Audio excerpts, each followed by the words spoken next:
Scientists के पास पक्के evidence हैं कि बहुत विशाल ब्लैक होल्स गैलेक्सीज के सेंटर में छुपे होते हैं। यहाँ वो बिलियन स्टार्स और प्लैनेट्स की डेस्टिनी को कंट्रोल करते हैं और बनाते हैं। और ये ऑब्जर्वेशंस उस मैथमेटिक्स से मेल खाती है जो एक्सप्लेन करता है स्पेस और टाइम को, आइंस्टाइन की थ्योरी ऑफ रिलेटिविटी। लेकिन ब्लैक होल के काफी अंदर क्या होता है, ये जानना काफी बड़ा चैलेंज है। अगर हम उसके अंदर नहीं देख सकते तो उसके अंदर नहीं जा सकते, या अगर हम उसके अंदर गए तो वहाँ क्या देखा, ये बताने के लिए आप वापस बाहर नहीं आ सकते। ये प्योरली मैथमेटिकल है। और प्रॉब्लम ये है कि आइंस्टाइन ने जो मैथमेटिक्स हमें दी है वो उतनी अच्छी नहीं है कि वो हमें ठीक ठाक बता पाए कि ब्लैक होल के अंदर क्या हो रहा है। हमें आइंस्टाइन के आइडियाज को लेकर उन्हें क्वांटम फिजिक्स के आइडियाज से जोड़ना होगा।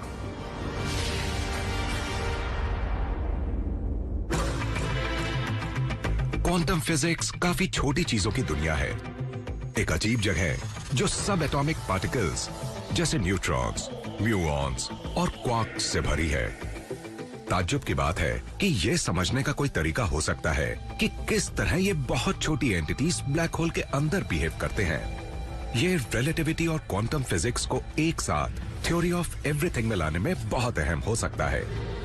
एक आइडिया जिससे टाइम और स्पेस के बेसिक्स समझने के हमारे तरीके में काफी बदलाव आ सकता है।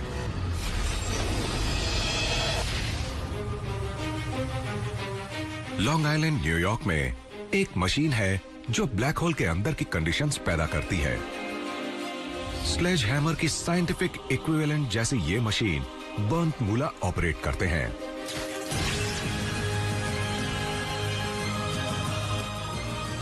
ब्लैक होल के अंदर के हालात जनरेट करने के लिए वो गोल्ड न्यूक्लियाई को लगभग लाइट की स्पीड से एक अपार्टमेंट ब्लॉक के साइज के डिटेक्टर के अंदर एक दूसरे से टकराते हैं। हम कोई असली ब्लैक होल नहीं बनाते हैं, लेकिन दो न्यूक्लियाई के टकराव में जो होता है वो ब्लैक होल में जो होता है उससे काफी मेल खाता है। जब ब्लैक होल में मैटर गिरता है तो वो स्ट्रॉन्ग ग्रेविटेशनल फील्ड से क्रंच होता है, और जब भी मैटर क्रंच होता है ये भी नहीं हो सकता है कि वो गर्म ना हो। तो यहाँ पर हम क्या करते हैं कि हम लैब में ये टेम्परेचर्स क्रिएट करते हैं, ना कि ब्लैक होल के आसपास के एरिया में।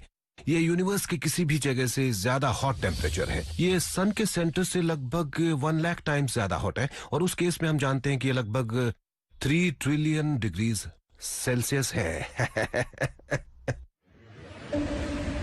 हर टक्कर से सब एटॉमिक मैटर की स्टेट क्रिएट होती है जो साइंटिस्ट सोचते हैं कि ब्लैक होल के अंदर होती है।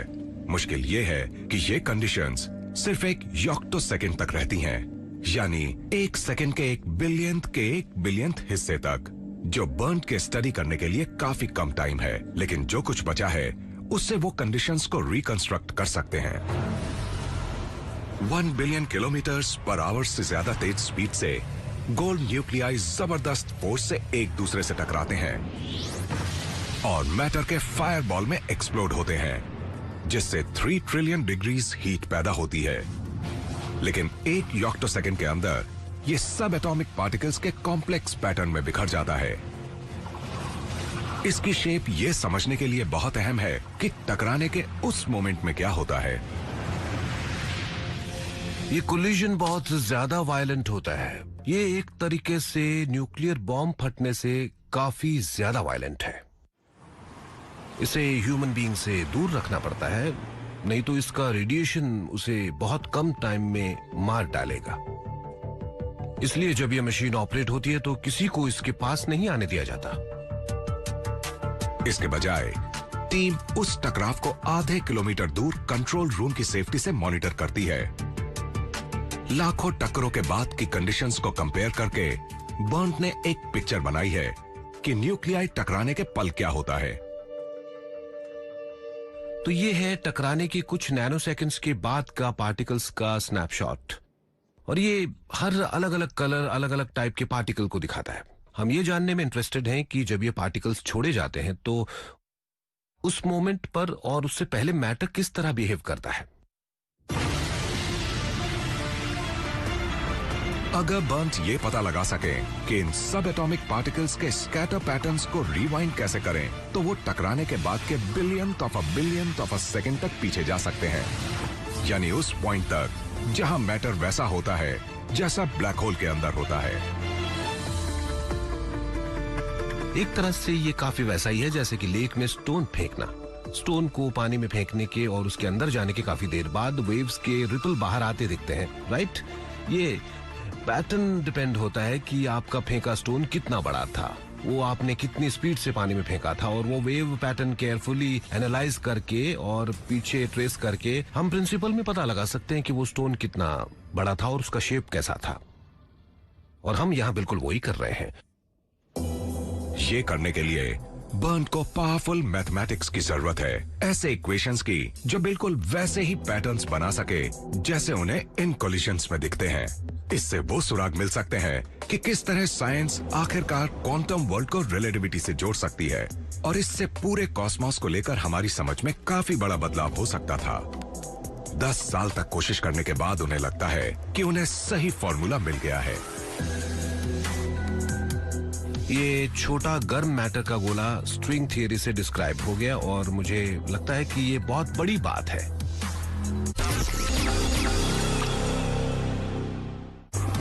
स्ट्रिंग थ्योरी मैथमेटिक्स की एक ब्रांच है जिससे थोड़ा साइंस समझा जा सकता है, लेकिन यूनिफाइंग थ्योरी ऑफ एवरीथिंग के लिए ये एक अहम कैंडिडेट है।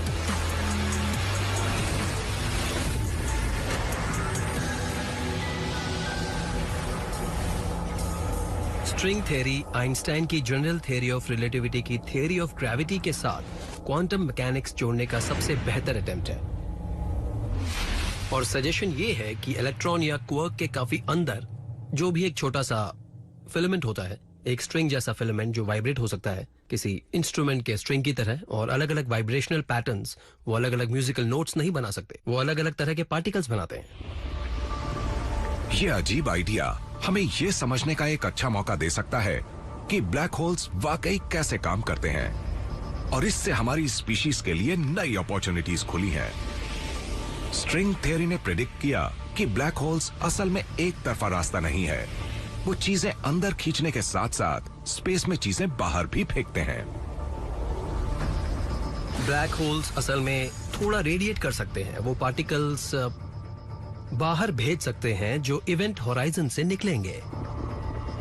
जब ब्लैक होल्स ये रेडिएशन छोड़ते हैं, वो श्रिंक और पॉसिबिलिटीज पैदा हो सकती हैं, जैसे कि एक दूसरे वर्म होल से उस टाइम में वापस आना जब आप थे ही नहीं या आपके पेरेंट्स भी नहीं थे। वो शायद यूनिवर्स की सबसे अजीब एंटिटीज हैं, लेकिन अगर ह्यूमैनिटी ठीक ठीक से समझ सके कि ब्लैक होल्स कैसे काम करते हैं, तो इससे हम सबको बेहतरीन नए बेनिफिट्स मिल सकते हैं, और वो स्ट्रिंग थ्योरी समझने का चांस देते हैं। इसमें हमें ये बताने की ताकत है कि यूनिवर्स कैसे काम करता है, रिलेटिविटी और क्वांटम वर्ल्ड दोनों के एरिया में, जिससे कॉस्मोस के बेसिक्स समझने के हमारे तरीके में काफी बड़ा बदलाव आएगा।